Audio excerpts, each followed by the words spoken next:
Good morning kabayan.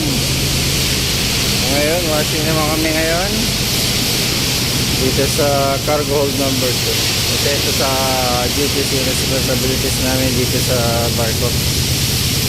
General cargo to. Dalawa kaming AAV.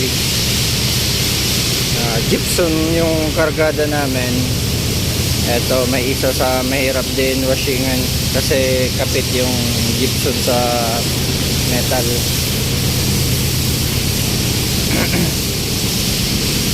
Ayan kabayan, paspasan, paspas amigos. Ayan, tinutunaw ko para mabilis siyang malinis. Pag naipon kasi mahirap, baka mabarado yung pipe.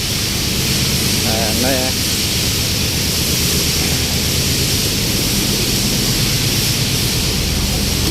tapos inalis ko rin yung mga nakakabara sa